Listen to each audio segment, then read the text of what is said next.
Hi everyone and welcome. Welcome to this month's Rebuilding Through and After Trauma, a podcast of healing, hope and growth.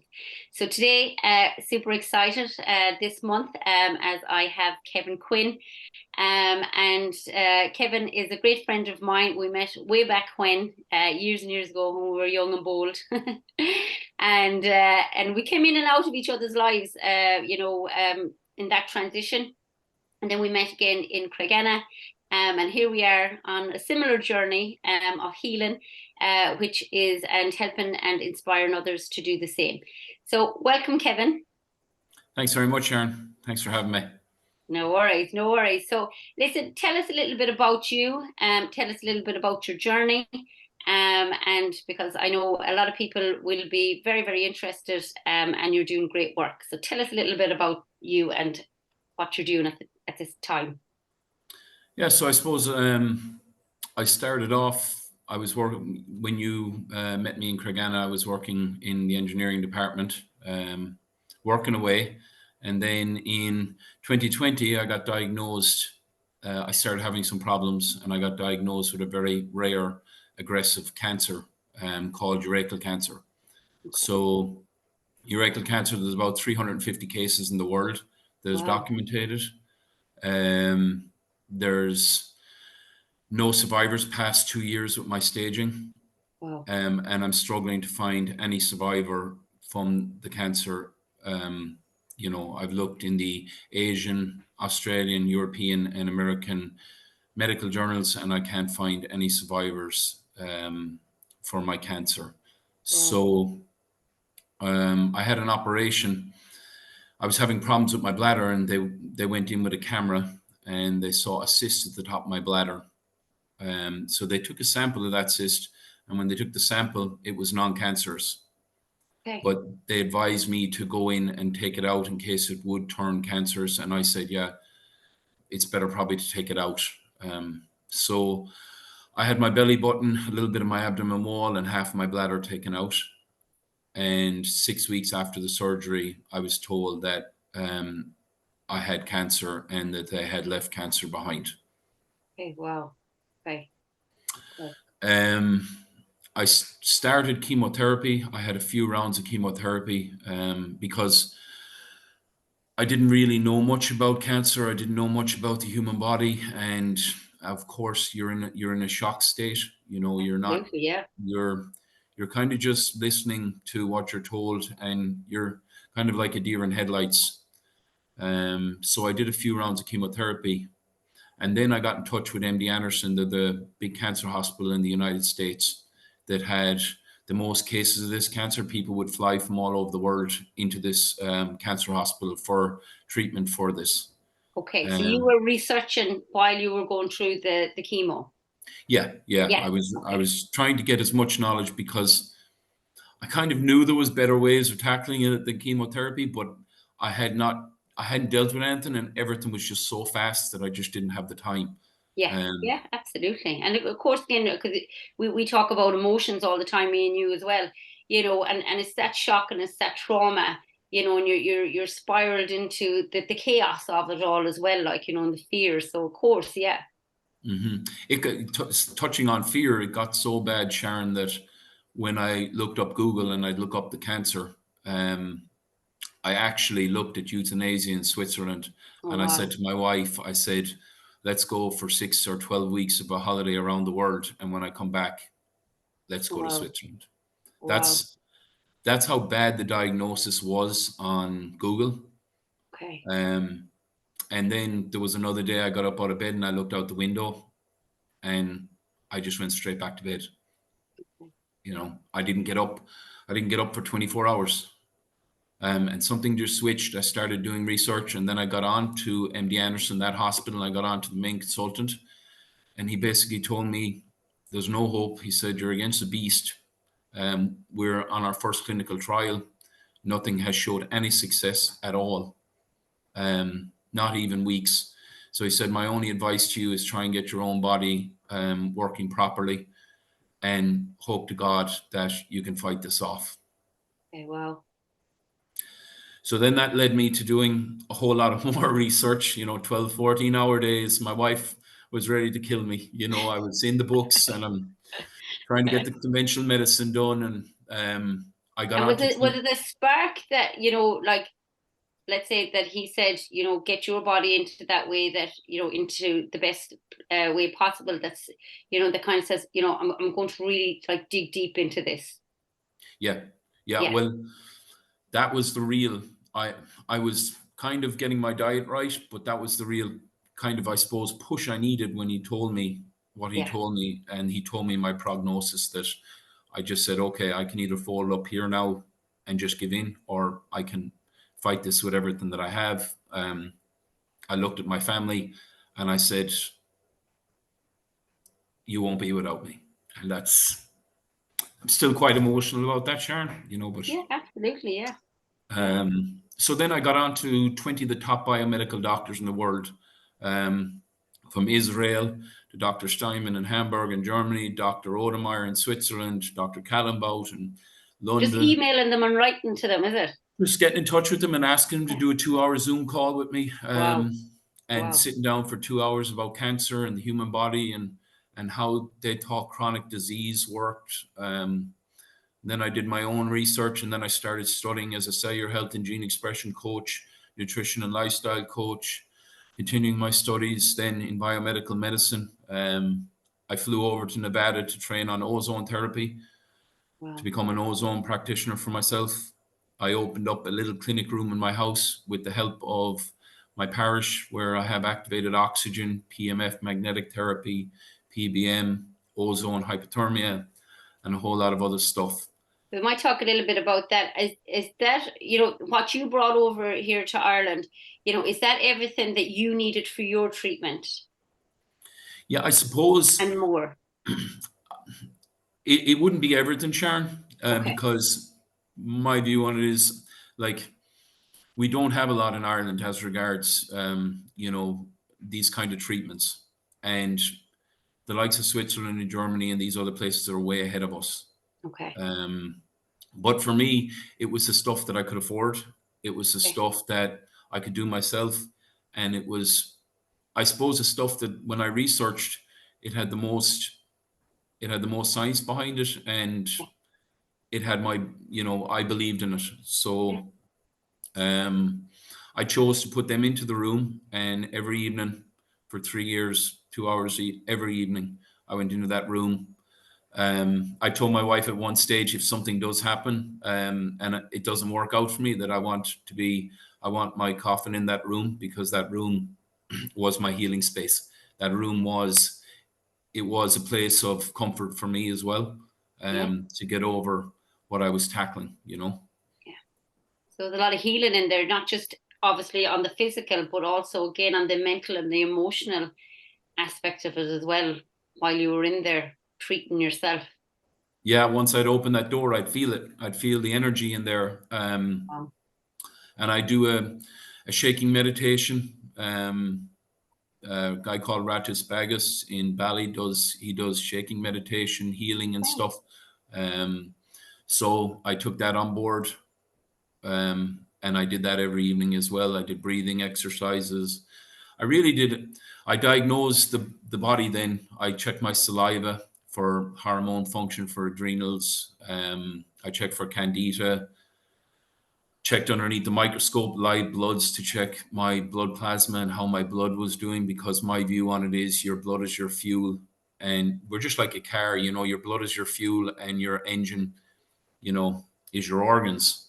So if you bad fuel go into your engine's going to crap up. We're the same. If the quality of your blood is bad, your organs are not going to be healthy. So I did Wow. it. I did that, and then I checked my stool. I sent my stool away to a biomedical clinic in Germany, and got a whole analysis, because your gut, your immune system is 74% in your gut. So I just wanted to see what was going on in my gut and what was living there that shouldn't be, how my microbiome was, and all of that stuff. Wow. Wow.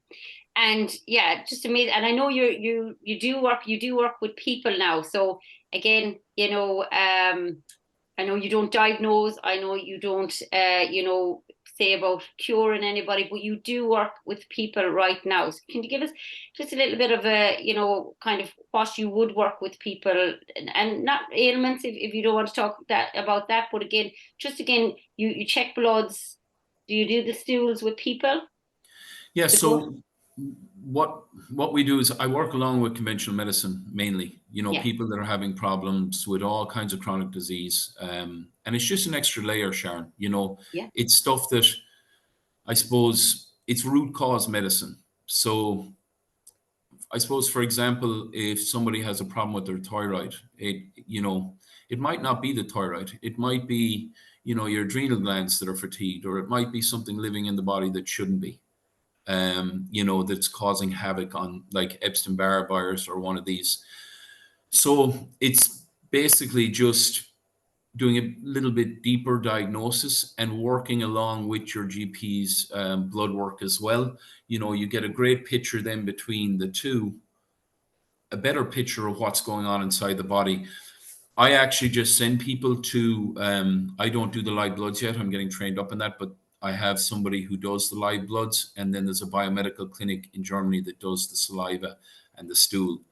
And, we get a report back from them on what they see in the stool and in the saliva. And then we try and correct it from there. Wow. But we always work with conventional medicine. And my belief is there is a big hole there because conventional medicine is under extreme pressure as well. Yeah. So they don't have the time to really go deep with somebody and find out what's going on. Yeah, well, it's powerful because I know all of this, and even when you're saying it, because like we talk all the time, but even when you're saying it there, it's just so powerful, and I know you're up the walls at the minute as well. But there's one thing that we always talk about together is oxidative stress. And I know that you're a big, and firm believer of reducing oxidative stress in the body. Do you want to tell us just a little bit about that and what your take on it is? Yeah, so I suppose when I talk to the 20 biomedical doctors that I would think very highly of, every single one of them said oxidative stress. And then all of my research, oxidative stress. You can go onto Google and there's 300,000 studies on oxidative stress. Um, and it's linked to all kinds of different nasty diseases that we have.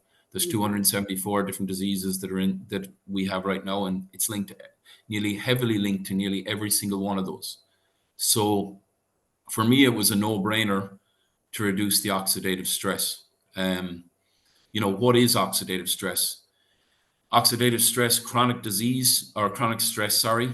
If somebody that's under really chronic stress, fight or flight all of the time, they're creating massive amounts of oxidative stress every day. Processed foods. You go into a supermarket now and you turn over food and it has 30 ingredients for a loaf of bread.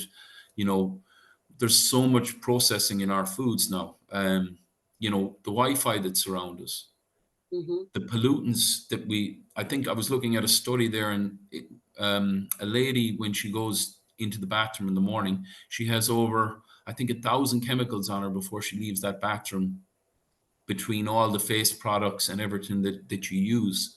So Yeah. all of these things cause oxidative stress. Extreme running, triathlons, all of these extreme exercises. There's a metabolic process that goes on that creates massive amounts of free radicals and creates massive amounts of oxidative stress. So we're surrounded by it. It's everywhere. So we have to. And years ago, people's lives were a lot slower. Yeah. you know. And I suppose for me, we'd be baling small square bales of hay on our farm, and we'd look down the field, and next thing we'd have 5 or 6 neighbors jumping the wall to help us. Yeah. Nowadays, if we were baling those hay, people would drive right past because life has got so hectic. Yeah. And it is affecting, like when you talk to cancer patients and you talk to people with MS, and you just sit there and talk to them, Sharon, a lot of things are going on in their life, and Yeah. that's affecting the body, you know. Absolutely, absolutely. And the one thing, again, because I know we work together a little bit as well, in helping people in that way. But you are very much again about, working, to getting our bodies into the place, and our bodies and emotions and our mind into a place before we start creating, these disalignments in the body and ailments in the body. So, that is very much what you want now as well, to be giving this information and awareness out there is, start, I don't know, would you call it healing now, or would you call it like start looking at what would you say?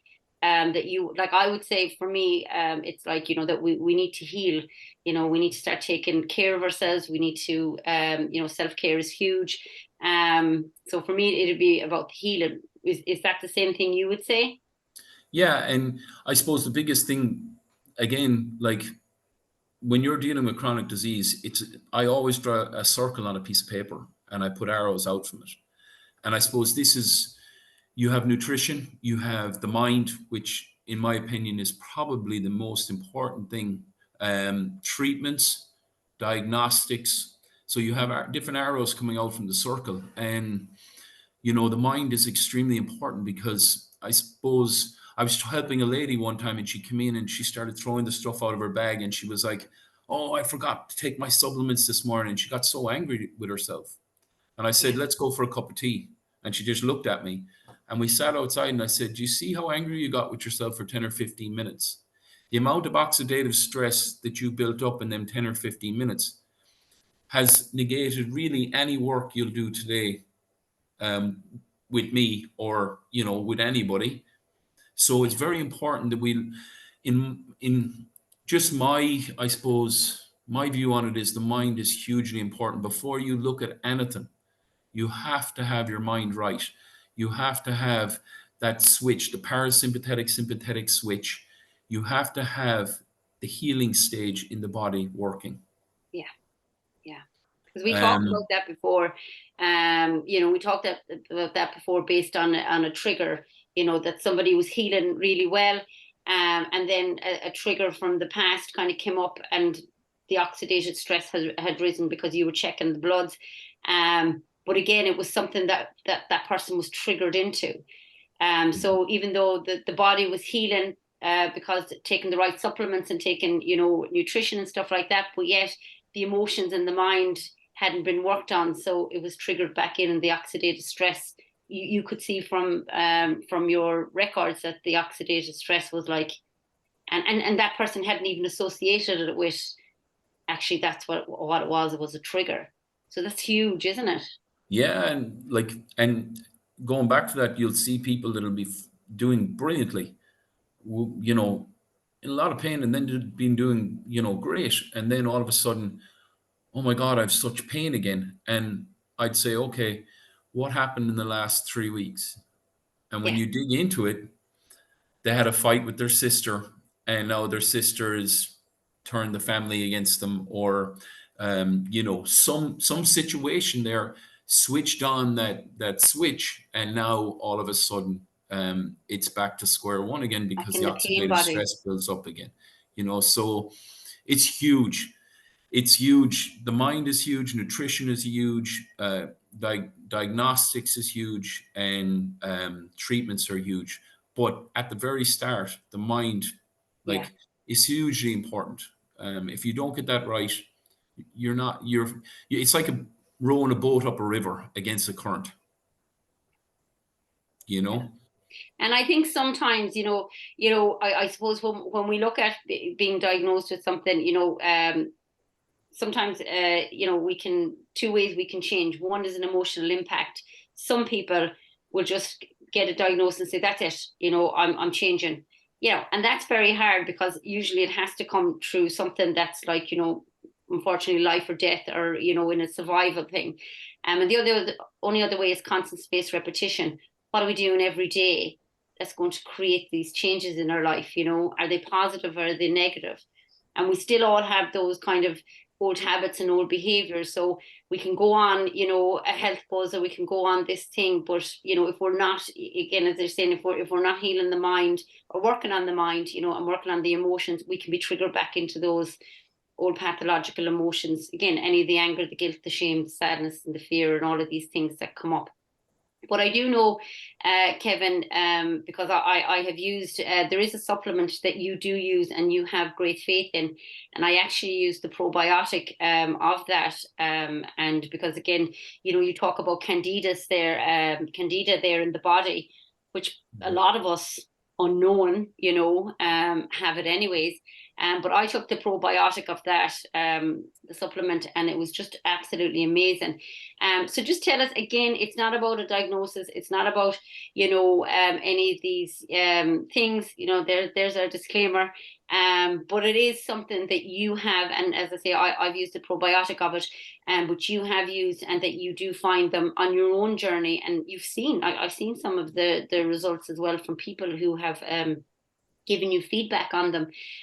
So just tell us a little bit about them, Kevin, because even for me personally, and it is that thing about, for me, it's like taking them, preventing all of these things, taking them for my my own well-being, to prevent anything again, and working on the oxidative stress as well. So just tell us a little bit about that supplement that you found just so beneficial for you and some of the people that you're working with right now. I think majority of the people, if I'm, really kind of from what we're always talking about anyways. Yeah, I suppose for me, Sharon, then when I stepped away from the convention, and I was like, oh my gosh, they can't help me. I was like, what'll I do? And I got on Google, and next thing I had a full shelf load of resveratrol, silvesterol, mushrooms, you name it, it was on my shelf. And I was like, oh, this got to stop. So we'll just take a little bit there, Kevin. Sorry, just so let's say you went over and then you brought this equipment home to Ireland, and you were using this equipment. So you came off chemotherapy at that time. Yeah, I stopped chemotherapy early. Yeah. Okay. Yeah. Because the data had shown it done absolutely nothing for the cancer, Okay. And that's why I stopped it. Yeah. Perfect. And then you stepped into using kind of all of these things then and then you had a shelf, 3 or 4 shelves full of it. Yeah, and I suppose that's what I see as well with a lot of people that, I guide along the way as well, is they have shelves as well. And one thing I know now that I didn't know then was that your body has to process all of that. And when you're taking all of those different things, it's hard on the body, it's hard on the kidney, it's hard on the liver. So I was trying to simplify it down. And I was talking to a bioscientist in Germany, and he said, did you ever hear of NRF2, NRF1? And I said, no, I've heard of them pathways because of the course, but I've never actually dug into them. And he said, well, they're the anti-aging pathways, they're the oxidative stress lower pathways. So I did research on them, and it was a no-brainer for me to take this NRF2, because I was now going to Switzerland, over to a doctor over there, and I said, this is perfect timing, because I can get my T-bars checked and my oxidative stress and my DNA. Okay. And when I went there, they tested it, and I had the oxidative stress of a 60 to 70-year-old man. Wow. Within 6 months, my oxidative stress was down to a 10 to 20-year-old boy. Stop it. And that's from the NRF2? NRF2, yeah. Wow. And everything else you were doing as well? Your oxygen and stuff? 100%, yeah. Yeah. So then I was like, okay, maybe it was just a placebo effect on me.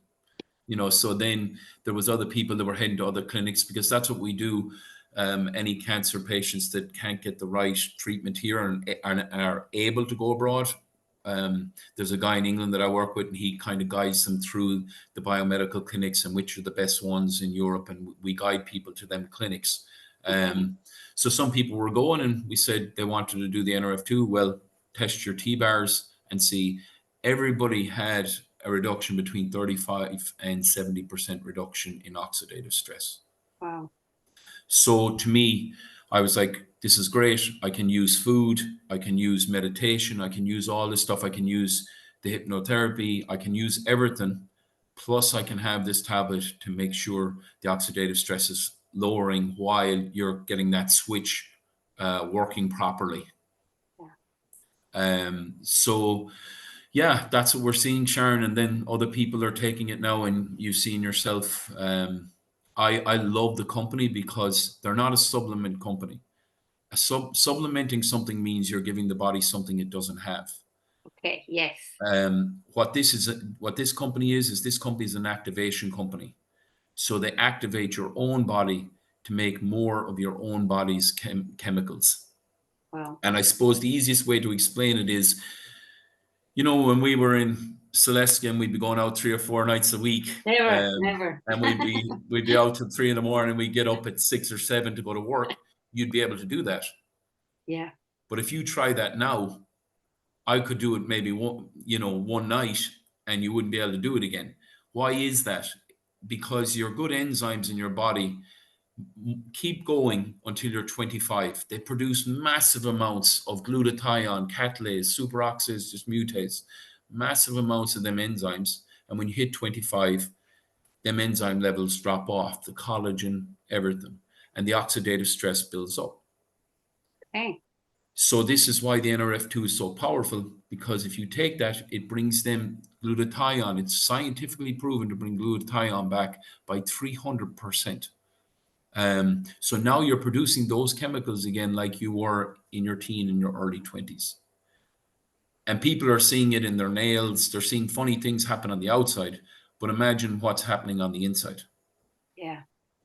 And that's the NRF2. The NRF1 is a mitochondria ATP repairer. So the mitochondria are like your battery in your car.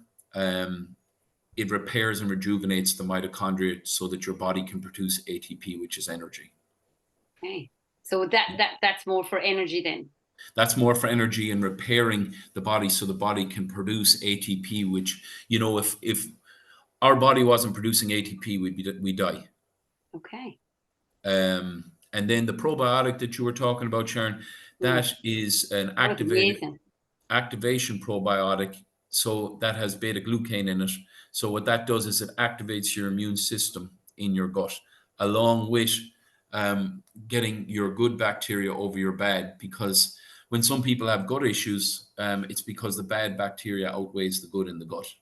So you always want to have the good bacteria outweighing the bad. But the company is amazing. They do amazing work. I can't believe it, to be honest. I never wanted to get involved with any kind of a supplement thing. I just wanted to help people through my own journey and through my own research, helping people with nutrition, treatments, diagnostics. I never wanted to get involved with a supplement company, but They came in. They came yes, in. Yeah. yeah, And that's what happens. It was a bit like me with essential oils years ago, like stuff comes in, but like that for you. And again, I just want to highlight to people like that you do everything for free. So all of that, that you are now, I know you are inundated. So people will be listening to this now and they'll be like, oh, I need to get in contact with Kevin. yeah, We'll have to get you another phone, Kevin. But, but you do all of this when you are doing this for free, yeah. taking the I, bloods. I do everything for free, Sharon. I give my advice for free. Again, I'm not a doctor. Yeah, What yeah, I am is somebody who has researched a whole heap. I've taken the best of massive research in 4 years and put it together. But I do everything I do for free. And the supplement company, anything I get off that, I give it back out to people that can't afford. So some people might have to go up to 2 NRF2s and they can only afford one. I try my best to spread it wide and to give them some, because whatever money I get in from that supplement company, I try and give it back out to people that need it. Because for me, the word this has to keep getting out there, because what it's doing is it's doing amazing work. yeah. You're doing amazing work, Kevin. And Yeah, again, I know we were saying this before, that you're not a doctor, but you know what you are. It's a bit like me and my journey. I and why I can authentically come to people is because I've lived it. Like you're living this. Like how let's say cancer wise, because obviously now that's 3 years. Is it 3 years? Yeah, And you're 4 years. yeah, 4 years. 4 years now. Yeah, Yeah, wow. yeah. Wow. So far you're the longest living that you know. Yeah, my oncologist was asking me what I was doing. He didn't want to know at the start, but he's asking me what I'm doing now.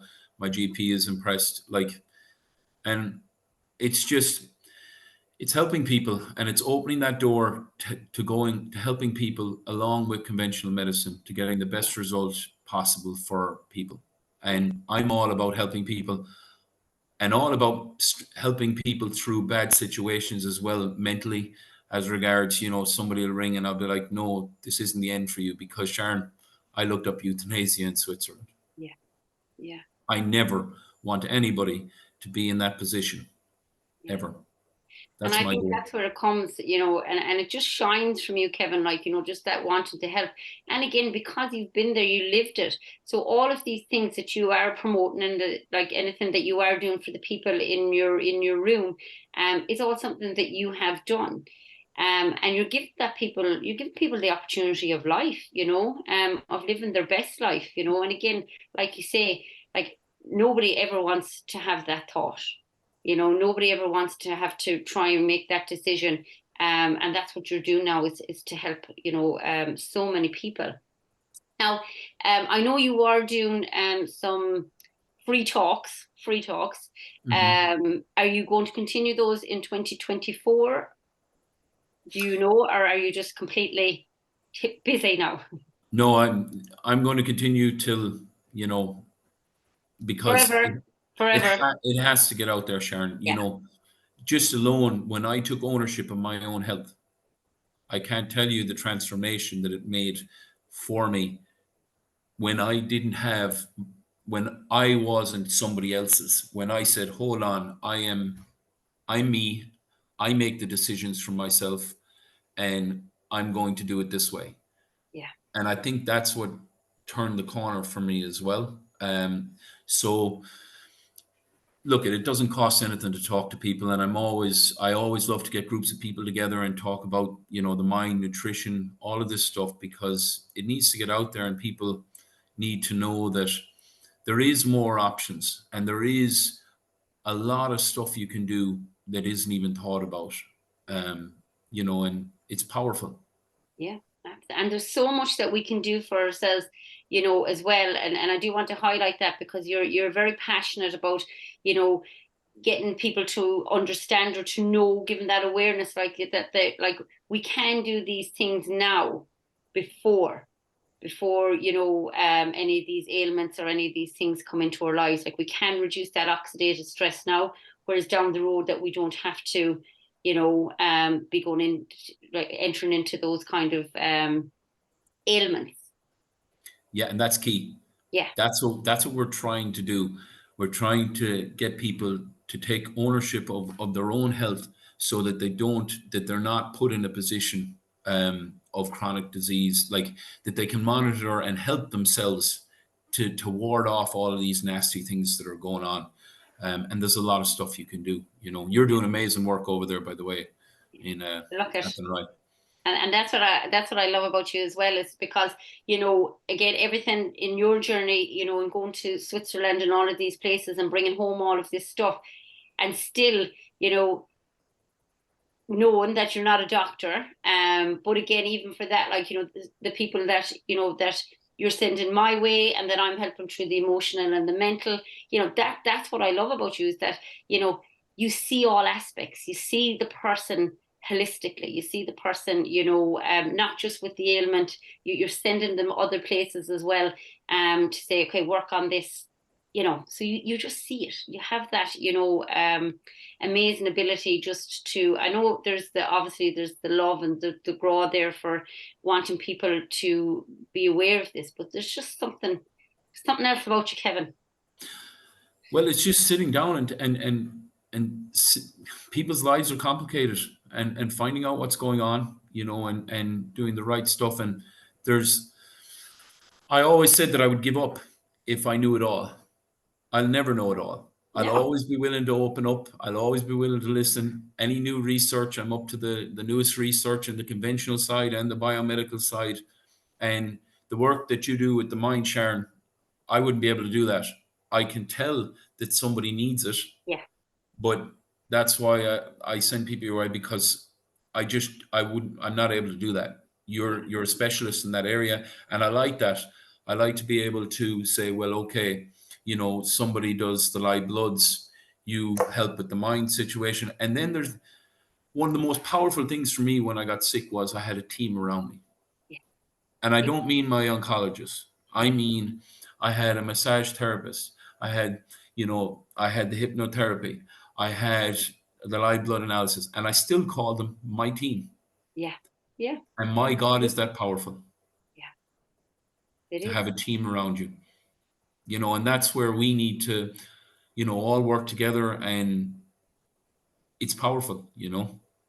And it creates so many changes for so many people, and when people are in that, and obviously, like when you're in it and you're diagnosed with something, that the fear, the chaos, the just again, and sometimes for people it's the loss of hope, and I think that's really what you bring people, that you're giving people that hope that there is something out there, and things can change, and that's powerful, Yeah.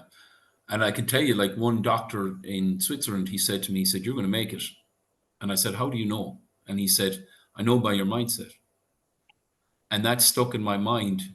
He said, "I can tell the people that are going to make it and the people that aren't." So the mind is huge, huge. huge. Well, Kevin, I could talk to you all night, and I know my listeners would. They'll be saying, "Don't finish with him now, Sharon. Keep him on all night." But I know you are super duper busy, and you had a super day. You had a super busy day, so I don't want to keep you too long either. If there was one thing, one bit of advice, Kevin, that you could give to our listeners, what would that be?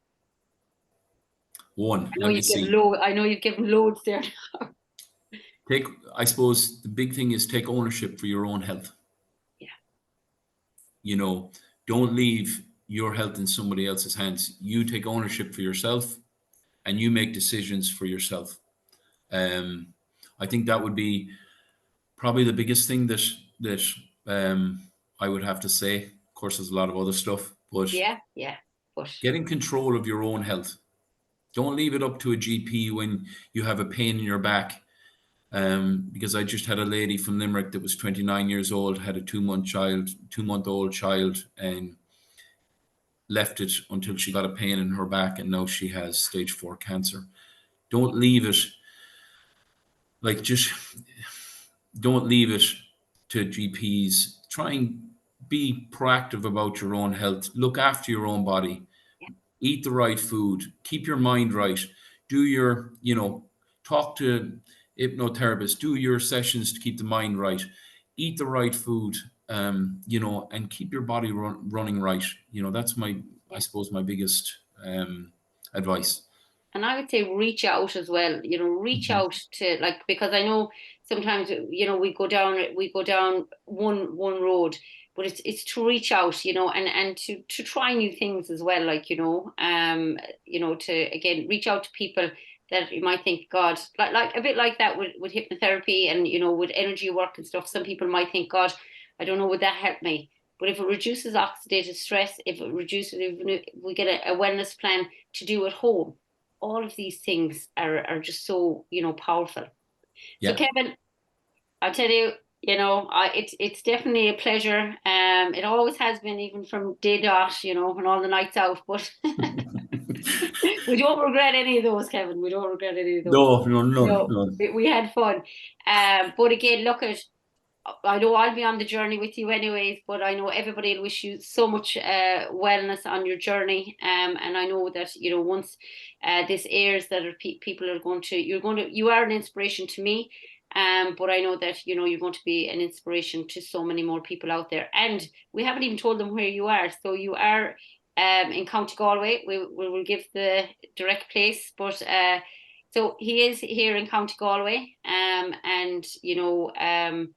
it's just such a privilege, Kevin, to know you and to see the amazing work that you're doing, and that I know that you'll continue to do forever. So Thank you. Appreciate thank it. you so much. And I'll talk to you soon. Okay. Okay, everybody, thanks a million. And I will see you for, a huge thanks to Kevin for that. And I'll put up the link later, and I will see you all next month. Thank you so much. Bye.